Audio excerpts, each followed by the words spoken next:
I think we let quotes like conquer your day go over our heads. You get motivated to hear this. You might get so pumped that you go to the gym or you do something productive, which is nice, right? No, it's not.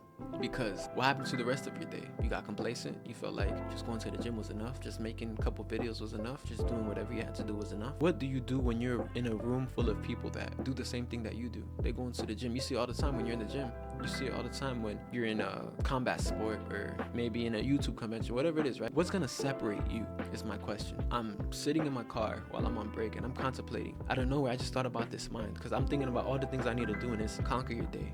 What does that really mean? Conquering your day means to tackle every task that you have to do for that day and more, just to go to sleep and do it all over again with no regards to are you happy? How are you feeling? What do you think? None of that matters. You go out and you perform and you produce results. But to effectively do this, you're gonna need some help. Aristotle says, we are what we repeatedly do. Excellence then is not an act but a habit. So here's how to change your life in one day or one night. First of all is plan of action. Your day starts the night before. So you should be planning and preparing for all the tasks that you gotta do to make your goals easier to accomplish. Create a plan of action. So take your big goal, make it into small goals. And then you think you're done there, right? No, you make it to even smaller tasks that you can do now to bring you one step closer to the overall big one. When it comes to struggling to set out what you want to do, right? You're laying in bed scrolling and you're like, damn, I gotta get up and go to the gym. Do 1% of that task. Do 1% of that task, and if you don't want to finish it, then okay, cool. You put on your shoes, Ali. Boom, take them back off, lay back down. That's all right. Or maybe you put on your shoes. Okay, if I put on my shoes, I could do another 1%. Boom, grab your bag. Okay, maybe I could go to the car and just drive to the gym and do my thing, and then it's history from there, right? Negotiate with yourself to do that 1% at least. Even it can come to willpower, right? If you want to binge eat, let's say you're stressing, you want to binge eat. Negotiate with yourself, like, okay, before I eat this and I mess this thing up, let me take a walk. Let me finish my book. Let me pray or whatever you need to do. And if I still feel like binge eating, if I still don't have that control, then I'll do it. But most often than not, you're gonna do what needs to be done, or just do what I do. I shut off my brain and I'll just instantly get up and do it without even letting a thought hit me of, oh man, but I'm tired. Oh man, but once I get that thought, I know I just gotta shut up and get up real quick. I can't allow myself to continue to think, because then it's just a rabbit hole of I'm not gonna do what I need to do. And if you need help even with that, the best way to do it is a 3-2-1 method. Once you get that, like, let's say you want to wake up at 5 in the morning and train. You hear that alarm, you're like, damn bro, it's warm, I'm comfortable. Once that thought hits you, 3-2-1, boom, you gotta get up quickly. You can't let another thought seep into your mind and destroy you starting your day off right and conquering the day. I'm sure you can figure out different methods to execute, to perform. Number 2 is an important point, and it's self-belief. Or I saw a quote that said, maybe self-improvement is just a greater form of self-hatred, and that really hit me. And I hope it hit you like it hit me, because I was like, damn, that's real. Because it's like, what is self-improvement? You're tired of who you are now, so you strive to be something else. You strive to be something better. Write a list of all your insecurities, all the things that you dislike about yourself or that you can be better at, and change them.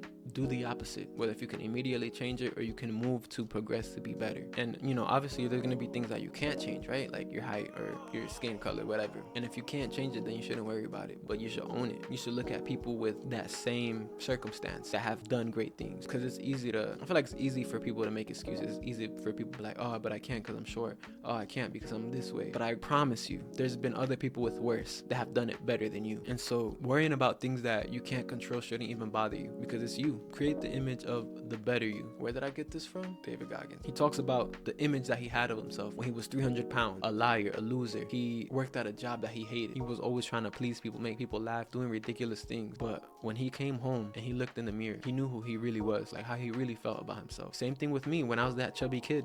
I've loved the idea of being a warrior, being anime and all this stuff like that. But when I came home and I'd take off my shirt or I'd go to a pool, I didn't feel good. I'd suck in my stomach every time. I'd put a pillow over my stomach every time. And I'm super critical of myself, and I think that's what you need to change this. You got to be critical of yourself, realistically, honestly. And so he got all the things that he didn't like about himself and his life, and said, okay, what can I? He formed the mental image of his mind, and he's like, I've been through all these things, I've overcome all these things, what can I do? Lo and behold, he walks out and sees the TV in this documentary or show of Navy SEALs. I'm gonna start there. That's where I'm gonna start. And you don't have to start that. You don't have to do something as deep as that. But who can you be? Where can you start? That new you, the better you You can create it. Nothing can stop you. But it's that self-belief. You know who you are, but who do you want to be? And be that. I've said that many times already. Create a true image, and then you prove it to yourself every time. I am that. And daily. McGregor talks about this.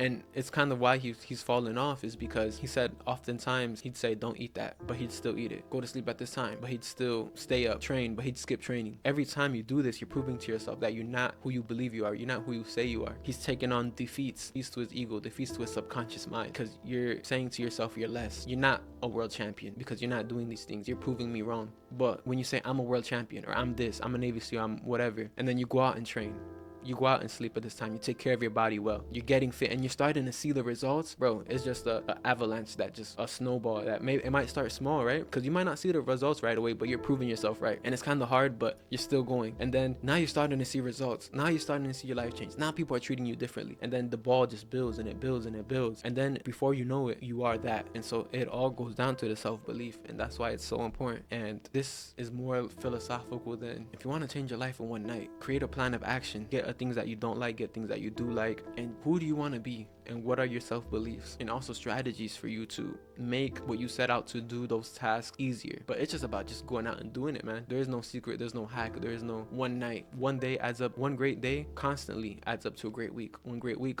constantly adds up to a great month, and then so on and so on. Eventually have a great year. But that comes with proving that you are who you believe to be, who you say you are. And if you have more times of proving it than not, then how can you lose? That's pretty much it, man. Mad love.